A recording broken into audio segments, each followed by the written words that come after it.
Hello my dear friend, मेरे इस YouTube channel में आप सभी लोगों का स्वागत है। मैं आप लोगों को अभी तक BA third year 5th semester से second paper principle of public administration के अंतर्गत यूनिट सेकेंड से थ्योरी ऑफ ऑर्गेनाइजेशन बता रहा था। थ्योरी ऑफ ऑर्गेनाइजेशन के अंतर्गत 6 थ्योरी आपके सिलेबस में दिए गए हैं, जिसको मैंने पूरा करा दिया है। अब मैं शुरू करने जा रहा हूं principles of organisation. Theory of organisation और प्रिंसिपल्स ऑफ ऑर्गेनाइजेशन ये दोनों अलग अलग चीज़ें हैं। थ्योरी ऑफ ऑर्गेनाइजेशन के अंतर्गत आपने विभिन्न दृष्टिकोणों को पढ़ा और प्रिंसिपल ऑफ ऑर्गेनाइजेशन के अंतर्गत आप पढ़ेंगे पद सोपान का सिद्धांत। पद सोपान क्या है, नियंत्रण का क्षेत्र क्या है, आदेश की एकता क्या है, एकीकरण और विघटन क्या है, केंद्रीकरण और विकेंद्रीकरण क्या है, प्रत्यायोजन क्या है और पर्यवेक्षण क्या है।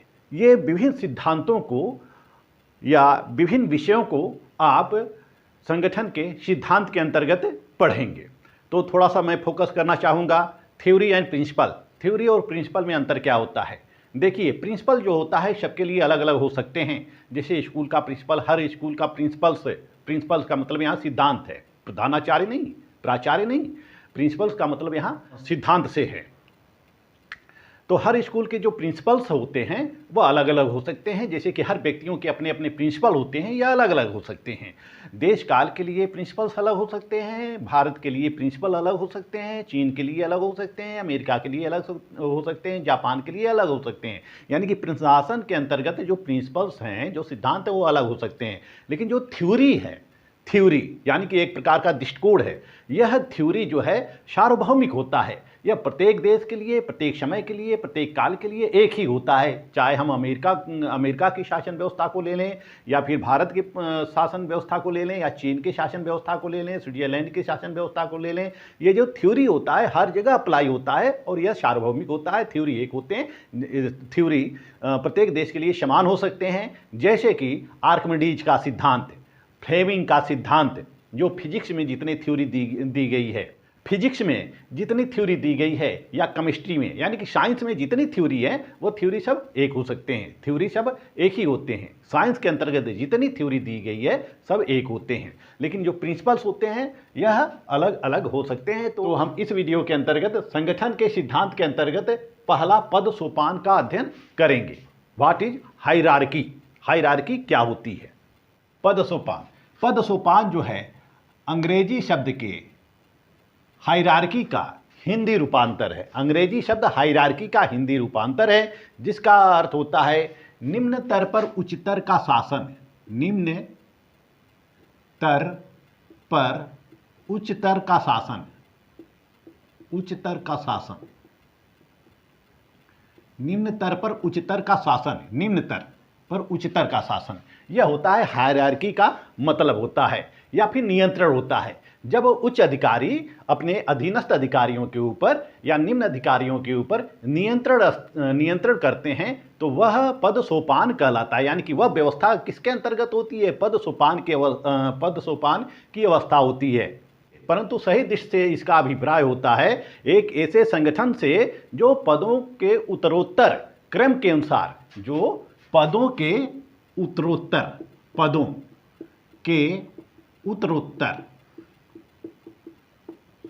क्रम के अनुसार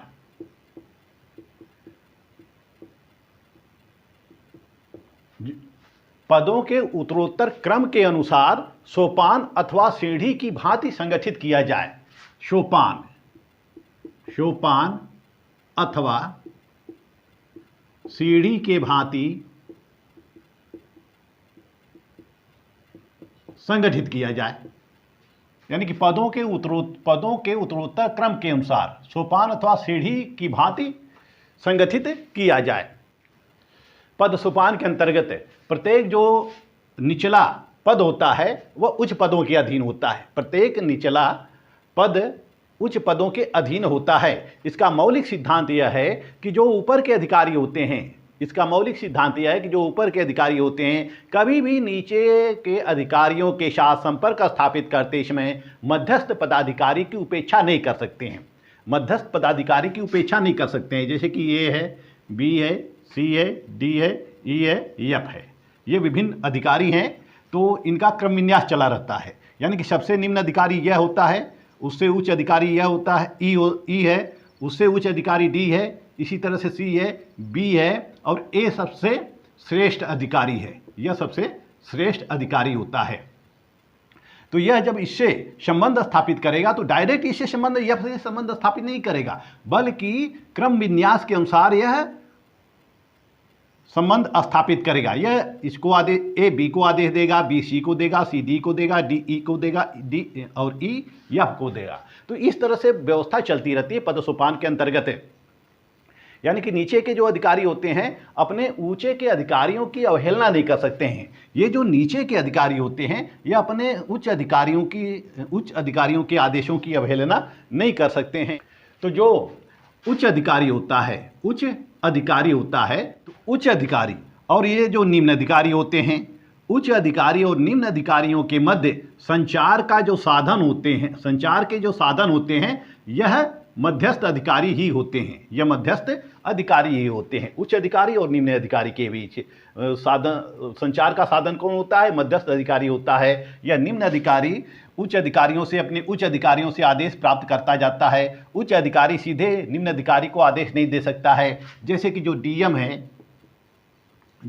है सीधे क्लर्क को आदेश नहीं दे सकता है। क्लर्क को आदेश नहीं दे सकता है। जो क्लर्क जिसके अधीन होगा उसको आदेश देगा, यानी कि क्लर्क जिसके अधीन होगा उसको आदेश देगा। तो ये पदों की एक क्रमिक व्यवस्था होती है जो उच्च स्तर से निम्न स्तर तक इस प्रकार अभिविन्यासित की जाती है कि सबके कार्य और उत्तरदायित्व बटे रहें और पदों में समन्वय और संतुलन स्थापित हो सके। पद सोपान को हम क्या कहते हैं? क्रमिक प्रक्रिया कहते हैं, या इसको हम स्केलर प्रोसेस भी कहते हैं। यानी कि पद सोपान को क्रमिक रूप से बैठाया जाता है, पद सोपान को क्रमिक रूप से स्थापित किया जाता है। तो क्रमिक सिद्धांत की जो उत्पत्ति हुई है वह क्रम से हुई है, यानी कि स्केल से हुई है।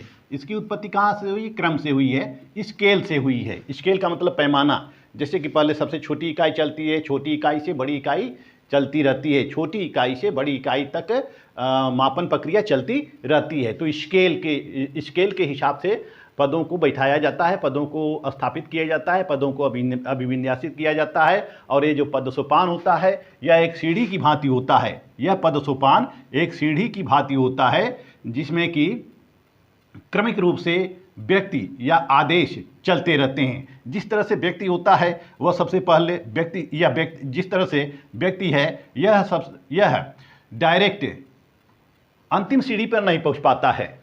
इसको सीढ़ी की जो प्रक्रिया होती है, यानी कि जो स्केलर प्रोसेस होता है उसको फॉलो करना होता है। जैसे यह पहली सीढ़ी पर कदम रखेगा, फिर दूसरी सीढ़ी पर रखेगा, फिर तीसरी सीढ़ी पर रखेगा। इस तरह से यह अपने उच्च अधिकारियों तक पहुंच पाता है, यानी कि अंतिम पदाधिकारियों तक, उच्च अधिकारियों तक यह पहुंच पाता है। यानी कि जो व्यवस्था होती है यह ऊपर से नीचे चलती है और नीचे से ऊपर चलती है। जैसे कि कोई नियम बनाना हो या कोई बजट पास करना हो, जैसे किसी विभाग का बजट पास करना हो, तो जो क्लर्कियल स्टाफ होता है वह क्लर्कियल स्टाफ बजट को बना देता है, फिर जो उस विभाग का जो अध्यक्ष होता है उसके पास जाता है, फिर वह शासन को भेजता है, फिर शासन से स्वीकृत होकर वह बजट फिर विभाग में आता है। तो इस तरह से यह स्वयं कोई कार्य नहीं कर सकते हैं, बिल्कुल इनको आदेश की जरूरत पड़ती है, और यह अपने उच्च अधिकारियों के आदेशों को प्राप्त करते हैं। उच्च अधिकारियों के आदेशों को प्राप्त करके ही यह कार्यों को संपादित करते हैं। जैसे प्रशासकीय संगठन में सबसे ऊपर क्या होती है? कार्यपालिका होती है। सबसे ऊपर कार्यपालिका होती है प्रशासकीय संगठनों में, सबसे ऊपर कार्यपालिका होती है। ठीक, कार्यपालिका होती है और उसके अधीन विभिन्न प्रशासनिक विभाग होते हैं, और इसके अधीन कार्यपालिका के अधीन विभिन्न विभाग होते हैं। जैसे कि गृह विभाग हो गया, रक्षा विभाग हो गया, पुलिस विभाग हो गया, विदेश विभाग हो गया, वित्त विभाग हो गया, विभिन्न परिवहन विभाग हो गया, दूरसंचार विभाग हो गया, इस्पात विभाग हो गया, खनन विभाग हो गया, विभिन्न विभाग होते हैं इसके अधीन। कार्यपालिका के अधीन विभिन्न विभाग होते हैं और विभिन्न विभागों के जो एक अध्यक्ष होते हैं, विभिन्न विभागों का एक अध्यक्ष होता है, विभिन्न विभागों का एक अध्यक्ष होता है। और अध्यक्षों के नीचे जो प्रशासकीय विभाग होते हैं, उस प्रशासकीय विभाग के अध्यक्ष के नीचे निदेशक कार्य करते हैं, डायरेक्टर कार्य करते हैं या सचिव कार्य करते हैं, सेक्रेटरी सचिव कार्य करते हैं। और सचिव के नीचे उप सचिव कार्य करते हैं, उप सचिव कार्य करते हैं। और इनके नीचे अधिकारी होते हैं, अधिकारी होते हैं। इन अधिकारियों के नीचे कर्मचारी होते हैं और इन अधिकारियों के नीचे कर्मचारी होते हैं, कर्मचारी होते हैं इन अधिकारियों के नीचे। तो इस तरह से पदों की एक क्रम विन्यास चलता रहता है, पदों का क्रम विन्यास चलता रहता है। लोगों की योग्यता के अनुसार, दक्षता के अनुसार, क्षमता के अनुसार उनको पदों पर प्रतिस्थापित किया जाता है। जैसे कि जो आईजी है, inspector general of police, police महानिदेशक, पुलिस महानिदेशक, उसके अधीन जो होते हैं डीआईजी होते हैं, DIG, DIG deputy inspector general of police DIG होते हैं। और डीआईजी विभिन्न संभागों में विभाजित रहते हैं। जो डीआईजी होते हैं विभिन्न संभाग मंडल के अनुसार कई डीआईजी हो सकते हैं। एक आईजी के अधीन कई डीआईजी होते हैं या क्षेत्रीय आधार पर डीआईजी के पद का गठन किया जाता है। एक क्षेत्र का एक विशेष मंडल का एक विशेष मंडल का या विशेष क्षेत्र का एक डीआईजी हो जाता है। और डीआईजी के नीचे कौन होता है? एसपी होता है, सुपरिटेंडेंट ऑफ पुलिस, डीवाईएसपी, यानी कि डीएसपी होता है, यानी कि डिस्ट्रिक्ट सुपरिटेंडेंट ऑफ पुलिस होता है। इस पुलिस के नीचे जो होते हैं विभिन्न थाने होते हैं, विभिन्न थाने होते हैं। इस एसपी के अधीन क्या होता है? विभिन्न थाने होते हैं, थानाध्यक्ष होते हैं।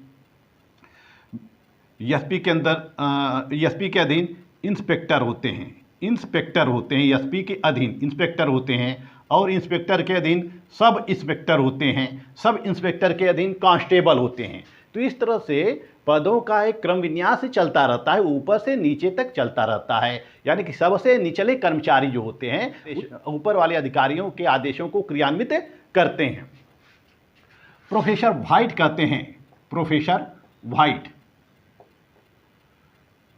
एलडी व्हाइट कहते हैं कि पद सोपान का अभिप्राय है संगठन के ढांचे में शिखर से तल तक उत्तरदायित्वों के स्तरों द्वारा अधिकारी मातहत संबंध का विस्तृत प्रयोग किया जाता है।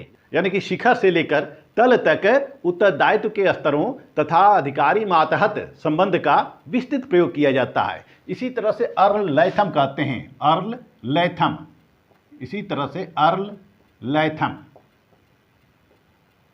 अर्ल लैथम कहते हैं कि पद सोपान निम्न तथा उच्च व्यक्तियों का श्रेणीबद्ध रूप से एक व्यवस्थित ढांचा है।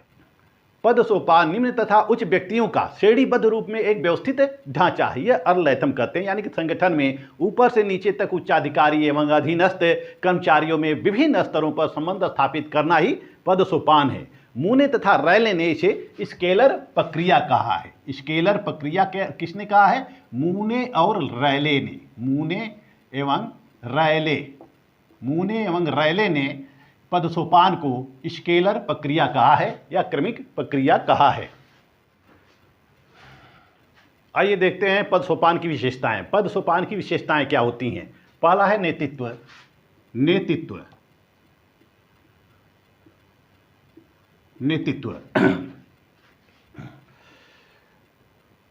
पद सोपान के अंतर्गत जो शीर्षस्थ अधिकारी होते हैं पूरे प्रशासकीय संगठन का नेतृत्व करते हैं। शीर्षस्थ अधिकारी जो उच्च अधिकारी होते हैं, जो सबसे ऊपर बैठे होते हैं, यह अधिकारी पूरे प्रशासनिक संगठन का नेतृत्व करते रहते हैं, पूरे प्रशासनिक संगठन का नेतृत्व करते रहते हैं। यानी कि पूरा विभाग उसके अंदर होता है। जैसे कि एक मंत्री हो जाता है, विभाग का अध्यक्ष होता है। विभाग का अध्यक्ष कौन होता है? मंत्री होता है। इसका अध्यक्ष कौन होता है? विभाग का मंत्री हो गया। क्योंकि जब सरकार का गठन होता है तो सरकार का जब गठन होता है तो हर विभाग प्रत्येक सांसदों को या विधायकों को दिया जाता है, जो उस विभाग का मंत्री होता है, जैसे कि रक्षा मंत्री, विदेश मंत्री, गृह मंत्री, मानव संसाधन विकास मंत्रालय, और ये विभिन्न मंत्रालय होते हैं। इस मंत्रालयों का कार्यभार किसको दिया जाता है? एक नेता को दे दिया जाता है, नेता को दे दिया जाता है, यानी कि वह मंत्री को दे दिया जाता है। और मंत्री के नेतृत्व में पूरा विभाग कार्य करता है, पूरा विभाग कार्य करता है। मंत्री समय समय पर आदेश देता है और वह आदेश सचिव को देता है, सचिव मंत्री को परामर्श देता रहता है। और सचिव और जो विभाग का जो सचिव होता है और विभाग का अध्यक्ष होता है, यह दोनों आपस में तालमेल स्थापित करके, समन्वय स्थापित करके, परामर्श और निर्देशन के द्वारा यह विभाग के कार्यों को संपादित करते रहते हैं। तो मंत्री जो होता है वह विभाग के सचिव को, सेक्रेटरी को आदेश देता है और सेक्रेटरी मंत्री के आदेश का पालन करते हुए उसके आदेशों को अपने अधीनस्थों को देता रहता है और अधीनस्थ अपने कर्मचारियों को देते रहते हैं। तो इस तरह से यह जो संगठन होता है एक नेतृत्व की तरह से कार्य करता है, यानी पदसोपानिक संगठन जो होता है उसमें नेतृत्व की महत्वपूर्ण भूमिका होती है। जो शीर्षस्थ अधिकारी होते हैं प्रशासनिक संगठन का संचालन करते हैं और अपने अधीनस्थ कर्मचारियों को आदेश देते रहते हैं, निर्देश देते रहते हैं और अपने अधीनस्थों के ऊपर नियंत्रण स्थापित करते रहते हैं। यदि कोई अधीनस्थ अधिकारी उनके आदेशों की अवहेलना करते हैं तो वह उनको पदों से हटा भी सकते हैं, उत्तरदायित्व से हटा भी सकते हैं या उनको सस्पेंड भी कर सकते हैं। दूसरी विशेषता है सत्ता का प्रत्यायोजन। इसमें सत्ता का प्रत्यायोजन होता है। प्रत्यायोजन क्या होता है, इसको हम विस्तार पूर्वक आपको नेक्स्ट टॉपिक में बताएंगे। प्रत्यायोजन का मतलब होता है कि अपनी शक्तियों को दूसरे व्यक्ति में या दूसरे अधिकारी में ट्रांसफर करना, कुछ समय के लिए ट्रांसफर करना या कुछ शक्तियों को अपने अधीनस्थों को प्रदान करना। तो पदसोपानिक व्यवस्था के अंतर्गत सत्ता का प्रत्यायोजन पाया जाता है। इसमें उच्च अधिकारी जो होते हैं अपने अधीनस्थों को कुछ शक्तियां प्रदान करते हैं। जो उच्च अधिकारी होते हैं वो अपने अधीनस्थों को कुछ शक्तियां हस्तांतरित करते हैं। जैसे कि एक जिले का कार्य केवल डीएम नहीं करता है, डीएम अगर करेगा तो वह कितना कार्य करेगा? जो डिस्ट्रिक्ट मजिस्ट्रेट होता है, डीएम होता है, जिलाधिकारी होता है, वह सारे कार्यों को संपादित किया जाए तो वह सारे कार्यों को यदि संपादित करेगा तो काफ़ी विलंब होगा, काफ़ी कठिनाई होगी। इसलिए विभिन्न विभागों को वह कार्य सौंप देता है। जैसे कि विकास का काम कौन करेगा? सीडीओ करेगा। विकास का काम करेगा, सीडीओ करेगा। रक्षा का काम शांति और कानून व्यवस्था बनाए रखने का कार्य किसके जिम्मे है? एसपी के जिम्मे है। उद्योगों का संचालन किसके जिम्मे है? जिला उद्योग अधिकारी का है। इसी तरह से शिक्षा का संचालन किसके जिम्मे है? DIOS को है, या बेसिक शिक्षा अधिकारी को BSA को है। इस तरह से विभिन्न जिला अधिकारी होते हैं, विभिन्न जिला के अधिकारी होते हैं। विभिन्न जिला अधिकारी अपने अपने कार्यों को संपादित करते रहते हैं। तो जो डीएम होता है वो अपनी शक्तियों को क्या करता है? ट्रांसफर कर देता है, हस्तांतरित कर देता है, डिलीगेटेड कर देता है। तो लेकिन ये जितने भी जिलाधिकारी होते हैं, जिला के अधिकारी होते हैं, जितने भी विभागों के जिला के अधिकारी होते हैं, वह सब डीएम के नेतृत्व में ही कार्य करते हैं, इसी के नेतृत्व में कार्य करते हैं। समय समय पर डीएम ही आदेश देता है। यह जो अधीनस्थ पदाधिकारी होते हैं, यह अधीनस्थ पदाधिकारी भी डीएम को परामर्श देते रहते हैं और डीएम उन परामर्शों को सुनकर उचित दिशा निर्देशन देते रहता है। तो इस तरह से इसमें शक्तियों का प्रत्यायोजन हो जाता है, कार्यों का प्रत्यायोजन होता है। इसमें एक ही अधिकारी के ऊपर सारे कार्यों का उत्तरदायित्व नहीं रहता है, सारे कार्यों का भार नहीं रहता है। तो उन कार्यों के जो उत्तरदायित्व उसको बांट दिया जाता है, उसको विभाजित कर दिया जाता है, उसको विभिन्न लोगों को सौंप दिया जाता है। तीसरी विशेषता है कार्यात्मक परिभाषा। कार्यात्मक परिभाषा का मतलब होता है कि कार्यों का स्पष्ट व्याख्या इसमें दिया गया होता है। कार्यों की स्पष्ट व्याख्या पद सोपान के अंतर्गत कार्यों की स्पष्ट व्याख्या दी गई रहती है। यानी कि सबके कार्य विभाजित रहते हैं। सभी अधिकारियों के, सभी पदाधिकारियों के कार्य स्पष्ट होते हैं, क्लियर होते हैं कि किसको कौन सी कार्य करना है। कार्यों का जो सीमा क्षेत्र होता है वह निर्धारित होता है, वह निश्चित होता है कि हर व्यक्ति को या हर अधिकारी को कौन कौन से कार्य करने हैं, कर्मचारियों को कौन से कार्य करने हैं। तो कार्यों का स्पष्ट विभाजन इसमें दिया गया रहता है। कार्यों की सीमा क्षेत्र का निर्धारण किया रहता है और वो सारे अधिकारी अपने कार्य सीमा के अंतर्गत ही कार्य करते हैं। जैसे कि जब जिले की बिजली कट जाती है, जब विद्युत व्यवस्था चरमरा जाती है, तो इसकी रिस्पांसिबिलिटी केवल डीएम को नहीं होती है, डीएम की नहीं होती है, बल्कि बिजली विभाग का जो अधिकारी होता है यक्षीयन की होती है, यानी कि एग्जीक्यूटिव इंजीनियर, यानी कि अधिशासी अभियंता जो जिले का विद्युत विभाग को देखता है, एक्शियन इसकी होती है। इसी तरह से विभिन्न विभागों में जो समस्या पैदा होती है तो उस विभाग से संबंधित अधिकारी ही रिस्पांसिबल होते हैं, वह एक दूसरे के कार्य क्षेत्र में हस्तक्षेप नहीं कर सकते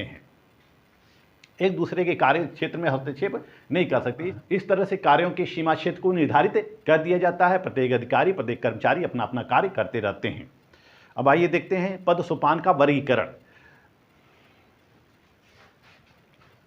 फिफनर और शेरवुड ने वर्गीकरण,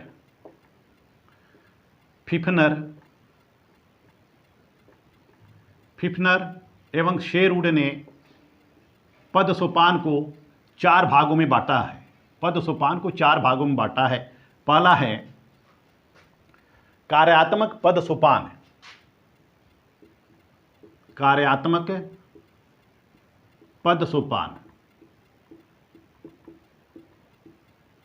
फिफनर और शेरवुड ने पद सोपान को 4 भागों में बांटा है। पहला है कार्यात्मक पद सोपान, दूसरा है, तो इस तरह से फिफनर और शेरवुड ने पद सोपान को 4 भागों में बांटा है। कार्यात्मक पद सोपान और प्रतिष्ठा का पद सोपान, कुशलता का पद सोपान, वेतन का पद सोपान।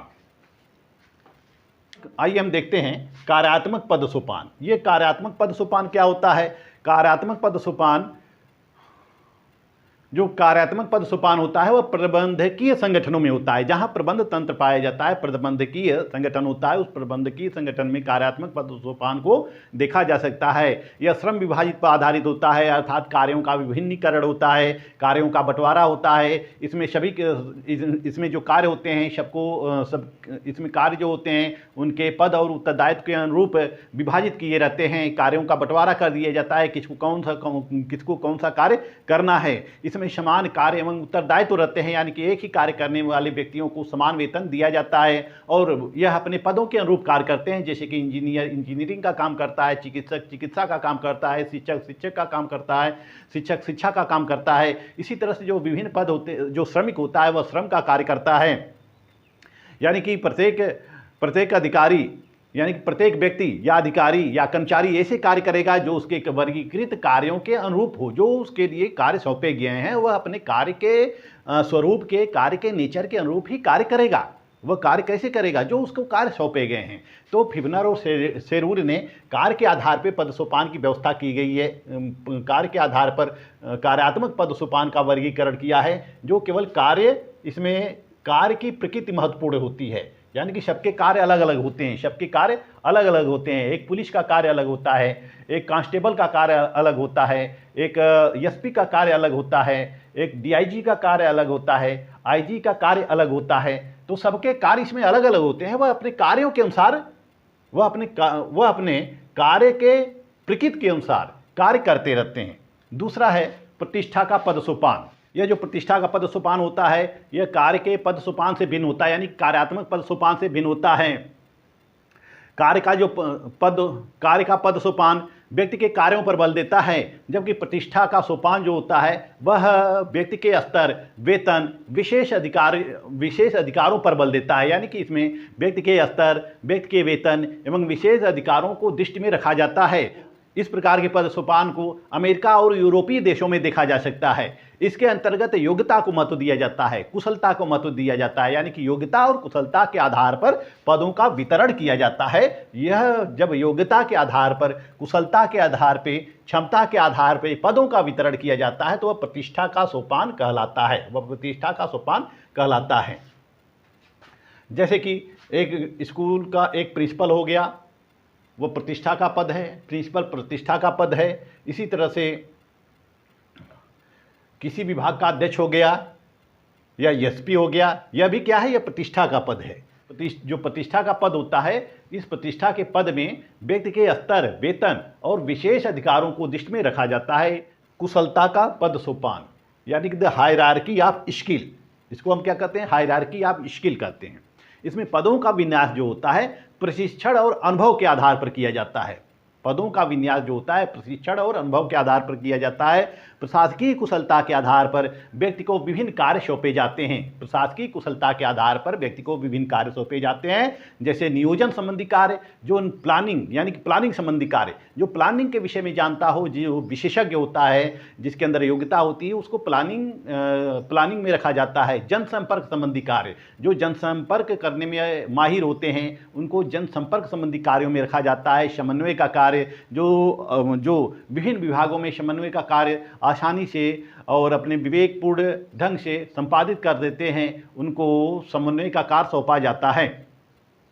इसी तरह से हम देखते हैं कि जो प्रबंधक वर्ग होता है उसमें कुशलता होती है, और किसी कंपनी में प्रबंधक होता है, फोरमैन होता है, लिपिक होता है, ये अपने विभिन्न कार्यों को संपादित करते हैं। प्रबंधक जो होता है वह नियोजन संबंधी कार्य करता है। फोरमैन जो होता है वह विभिन्न, फोरमैन और लिपिक ये अपने अपने कार्यों को संपादित करते हैं। इनका ये कार्य होता है कि विभिन्न श्रमिकों में समन्वय स्थापित करना, समायोजन स्थापित करना और उत्पादन को बढ़ावा देना, उत्पादन को बढ़ाना, ये इनके कार्य की प्रकृति होती है। तो व्यवसायिक कुशलता और तकनीकी दक्षता का भी ध्यान इसके अंतर्गत रखा जाता है कि व्यक्ति व्यवसायिक हो, वह कुशल हो, वह तकनीकी रूप से दक्ष हो। जैसे वैज्ञानिक हैं, इंजीनियर हैं, डॉक्टर हैं, विशेषज्ञ हैं, सांख्यिकी करता है, ये सब कॉलेज के प्रशिक्षण के आधार पर कॉलेज के प्रशिक्षण पर आधारित होते हैं। यानी कि ये विशेष शिक्षा प्राप्त किए होते हैं, अपने विषय में विशेषज्ञ होते हैं, इसलिए इनके शिक्षा के स्तर को देखते हुए इनको विभिन्न कार्यों में संबद्ध कर दिया जाता है। जैसे कि जिसने MBBS की डिग्री ली है, प्राप्त की है, उसको चिकित्सा संबंधी कार्य सौंप दिए जाते हैं, और जिसने इंजीनियरिंग की डिग्री ली है उनको अभियांत्रिकी संबंधी कार्य सौंप दिए जाते हैं। तो इस तरह से शिक्षा के अनुरूप और योग्यता के अनुरूप, कुशलता के अनुरूप विभिन्न कार्यों को विभिन्न व्यक्तियों को सौंपे जाते हैं, विभिन्न अधिकारी और कर्मचारियों को सौंपे जाते हैं। चौथा है वेतन का पद सोपान। जो वेतन का पद सोपान होता है, इसमें धन केंद्रीय वस्तु होता है। कार्य, अनुभव, योग्यता के आधार पर वेतन का निर्धारण किया जाता है। यानी कि जिसको कार्यों में अत्यधिक अनुभव होता है उसको अत्यधिक अनुभव दिया, जिसको अपने कार्य में अत्यधिक अनुभव होता है उसको अधिक वेतन दिया जा सकता है, और जो अभी ट्रेनी के रूप में कार्य करते हैं या जो अभी नए लोग होते हैं उनको कम वेतन दिया जाता है। यानी कि इसमें अनुभव के आधार पर, योग्यता के आधार पर, कार्य के आधार पर वेतन में काफ़ी अंतर पाया जाता है। जैसे कि DM का वेतन कुछ होता है, एक चपरासी का वेतन कुछ हो सकता है। यानी कि सबसे कम चपरासी का वेतन हो सकता है, सबसे अधिक DM का वेतन हो सकता है। तो इस तरह से वेतन संबंधी भी अंतर पाए जाते हैं।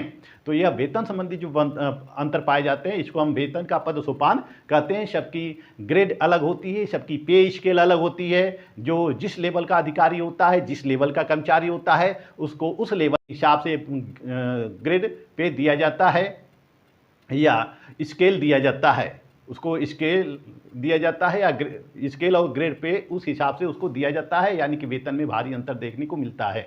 इस तरह से फिफ्नर और शेरवुड ने पद सोपान के 4 प्रकार बताए हैं। कार्यात्मक पद सोपान जो कार्यों के आधार पे होता है। प्रतिष्ठा का पद सोपान, जैसे इसमें कर्नल हो सकते हैं, एक कर्नल हो सकता है, वह कर्नल कहीं भी रहेगा, वह कर्नल ही रहेगा। कर्नल कहीं भी रहेगा, वो कर्नल ही रहेगा। जैसे कि अमेरिका में अगर कर्नल बैठा है, अमेरिका से आदेश दे रहा है, तो उसके आदेशों का पालन किया जाता है, उसके अधीनस्थों के द्वारा आदेशों का पालन किया जाता है। तो कर्नल कहीं भी रहेगा, वह कर्नल ही रहेगा। इसी तरह से DM कहीं भी रहेगा, वह DM ही रहेगा। मंत्री कहीं रहेगा, मंत्री ही रहेगा।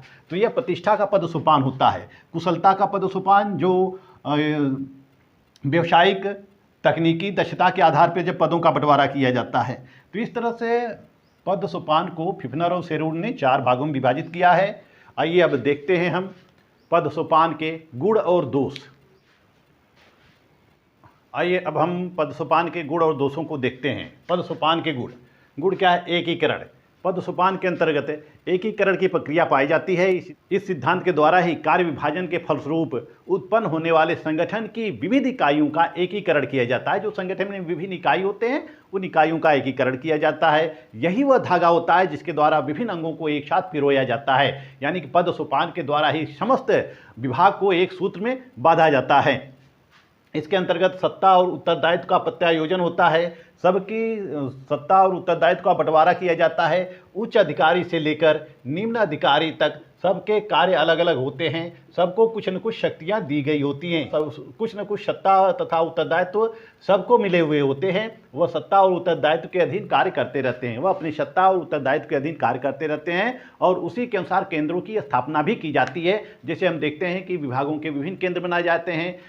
विभागों को कई केंद्रों में बांट दिया जाता है और विभिन्न केंद्रों की स्थापना होती है और एक केंद्र का एक अध्यक्ष हो जाता है जो उस स्थानीय स्तर पर सारे कार्यों को देखता रहता है। साथ ही साथ विभाग के लिए आवश्यक निर्देश साथ ही साथ अपने विभाग के कार्यों के संपादन के लिए उच्च अधिकारियों से आवश्यक दिशा निर्देश प्राप्त करता रहता है। समन्वय, विभिन्न विभागों में समन्वय किया जाता है। पद सोपान के द्वारा जो अधिकारी होते हैं, कर्मचारी होते हैं, अधिकारी और कर्मचारियों के बीच समन्वय किया जाता है। इसके साथ ही साथ विभागों में भी समन्वय की स्थापना की जाती है। इसमें समय की बचत होती है। कार्य जो है शीघ्रता से संपादित कर लिए जाते हैं। आदेश की एकता का पालन, इसमें आदेश की एकता का पालन किया जाता है, यानी कि एक उच्च अधिकारी जो आदेश देता है उस अधिकारी के आदेशों का पालन सभी लोग करते हैं। सभी अधीनस्थ अधिकारी उसके आदेशों का पालन करते रहते हैं।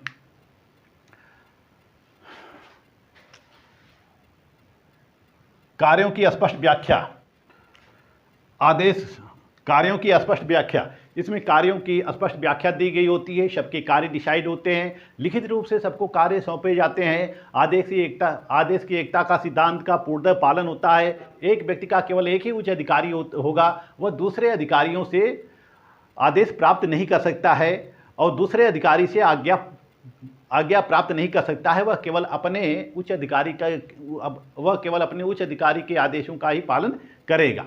और इस क्रमिक विन्यास के अंतर्गत प्रत्येक अधिकारियों का स्पष्ट रूप से उत्तरदायित्व दिया रहता है। प्रत्येक अधिकारियों और कर्मचारियों का स्पष्ट रूप से उत्तरदायित्व दिया रहता है। कार्यों की व्याख्या दी रहती है, यानी कि स्पष्ट कार्य विभाजित होते हैं कि कौन किसके अधीन है, कौन किसको कौन सा कार्य करना है। कार्यों के संबंध में भ्रम उत्पन्न नहीं हो पाता है। पाल एच एपल्बी के अनुसार पद सोपान वह साधन है जिससे स्रोतों का आनुपातिक प्रयोग किया जाता है। कार्यकर्ताओं का चुनाव किया जाता है, उनको कार्य दिया जाता है और इन सब बातों के फलस्वरूप प्रवर्तन को गति प्राप्त होती है। और इन सब बातों के फलस्वरूप प्रवर्तन को गति प्राप्त होती है, उसकी समीक्षा की जाती है तथा उसमें संशोधन किए जाते हैं। अब दोष की तरफ चलते हैं। पद सोपान के दोष क्या है? पद सोपान में कार्यों का विलंब पाया जाता है, क्योंकि यदि कोई कार्य शीघ्रता से संपादित कराना है तो जो कार्य होते हैं वह निम्न स्तर से कार्य ही संपादित किए जाते हैं। यदि कोई कार्य किए जाते हैं तो उच्च अधिकारी का आदेश प्राप्त करने में काफ़ी विलंब का सामना करना पड़ता है। इससे कार्यों को संपादित करने में काफ़ी विलंब होता है, कार्य करने में देरी होती है। इस पद सोपान व्यवस्था के अंतर्गत लाल फीताशाही उत्पन्न होती है। यानी कि लाल फीताशाही क्या होता है? जैसे कि जो फाइल होती है, जो कार्यालयों में फाइल होती है, उसको एक रेड टैप से बांध दिया जाता है फाइल को, और उसको अलमारी में रख दिया जाता है। जब तक अधिकारी का आदेश नहीं होता है, जब तक पैरवी नहीं होती है, उस पर इंक्वायरी नहीं होती है, तब तक वह फाइल ऑफिसों में रखी रहती है, उस पर कोई कार्रवाई नहीं होती है। जब व्यक्ति पैरवी करता है या अधिकारी उस फाइल को अपने पास मंगाते हैं, उसको सैंक्शन करते हैं, तब जाकर कहीं वह फाइल सैंक्शन हो पाती है, उस फाइल पर कार्रवाई हो पाती है। तो इस तरह से इसमें लाल फीताशाही पनपती रहती है। नौकरशाही का बोलबाला होता है। कार्यों में विलंब होता है। जो मध्यस्थ होते हैं, मध्यस्थ लोगों की उपेक्षा की जाती है। जो मध्यस्थ अधिकारी होता है उसकी उपेक्षा की जाती है। कभी कभी ऐसा होता है कि जो उच्च स्तर का अधिकारी होता है वह अपने मध्यस्थ अधिकारी की उपेक्षा करते हुए वह सीधे निम्न अधिकारी को आदेश दे देता है या निम्न अधिकारी से सीधे कार्यों को संपादित करा देता है। तो इस पद सोपानिक व्यवस्था के अंतर्गत मध्यस्थ अधिकारी की उपेक्षा की जाती है। मध्यस्थ अधिकारी की उपेक्षा की जाती है, जिसका परिणाम यह होता है कि जो मध्यस्थ अधिकारी होते हैं वह कार्यों में विलंब करते हैं और कार्यों में अनियमितता करते हैं। इसके अलावा विकास का अवरुद्ध होना, विकास का अवरुद्ध होना, इस पद सोपानिक व्यवस्था के अंतर्गत विकास अवरुद्ध हो जाता है। विकास अवरुद्ध हो जाता है चूंकि पद सोपानिक जो व्यवस्था होती है वह औपचारिक संबंध पर आधारित होता है, वह औपचारिक संबंध पर आधारित होता है। जो अधिकारी होते हैं, कर्मचारी होते हैं, वह केवल नियमों के तहत दिए गए कार्यों को संपादित करते हैं, वह व्यवहारिक कार्य नहीं कर पाते हैं। जैसे कोई किसी कार्य को बहुत अधिक शीघ्रता करनी है, यदि कोई कार्य बहुत अधिक शीघ्रता से संपादित करना होता है तो वह अपनी स्वयं की रुचि नहीं दिखाते हैं, वह केवल ऑफिशियल हो जाते हैं। और जब तक सैंक्शन नहीं मिलता है तब तक उसकी कोई कार्रवाई नहीं करते, उस पर कोई कार्रवाई नहीं होती है। और वह स्वयं किसी भी योजना में, किसी भी नीति में वह इंटरेस्ट नहीं लेते हैं, जिससे कि विकास का कार्य होता है वह अवरुद्ध हो जाता है। जैसे कोई सड़क बनानी होती है, जैसे कहीं सड़क बनानी है तो सड़क बनाने के लिए PWD, सड़क बनाने का काम किसका होता है? PWD सड़क बनाता है। तो PWD में विभिन्न अधिकारी होते हैं, विभिन्न कर्मचारी होते हैं। तो जब यह सड़क PWD विभाग में जाती है तो उस पर अनेक कार्रवाइयाँ होती है, उस पर सैंक्शन होता है, विभिन्न इंजीनियर होते हैं। तो इस तरह से यह अपनी खुद की रुचि इसमें प्रदर्शित नहीं करते हैं, सड़क निर्माण में खुद की रुचि प्रदर्शित नहीं करते हैं। जब तक उच्च अधिकारी का आदेश नहीं मिलता है शीघ्रता से कार्य करने के लिए, तब तक वह कार्य नहीं होता है। तो इस तरह से हम देखते हैं विभिन्न विभागों में लेट लतीफ़ी पाई जाती है। नौकरशाही इसकी पद सोपान की प्रवृत्ति जो होती है, नौकरशाही की प्रवृत्ति होती है, लाल फीताशाही की प्रवृत्ति होती है। तो अनेक दोष उत्पन्न होते हैं, लेकिन अनेक दोष होने के पश्चात भी पद सोपानिक संगठन एक ऐसा ढांचा है जिससे पूरा संगठन चलाया जा सकता है, पूरी नौकरशाही की व्यवस्था चलाई जा सकती है। और इसमें कार्यों की स्पष्ट रूपरेखा दी होती है, इसमें कार्यों की स्पष्ट रूपरेखा दी होती है। उत्तरदायित्व का विभाजन होता है, सत्ता का विभाजन होता है, सब कार्य नियम पूर्वक बांट दिए, विधि संगत बांट दिए जाते हैं, विभाजित कर दिए जाते हैं, विधि संगत विभाजित कर दिए जाते हैं। सभी लोग अपने अपने कार्य को करते रहते हैं, जिससे कि प्रशासनिक संगठन जो होता है वह तीव्र गति से विकास करता रहता है। इस वीडियो में बस इतना ही। नेक्स्ट वीडियो में आपको बताऊंगा नियंत्रण का क्षेत्र। मेरा वीडियो आपको अच्छा लगे तो मेरे चैनल को लाइक, सब्सक्राइब और शेयर करते रहिए। मिलते हैं नेक्स्ट वीडियो में, तब तक के लिए धन्यवाद।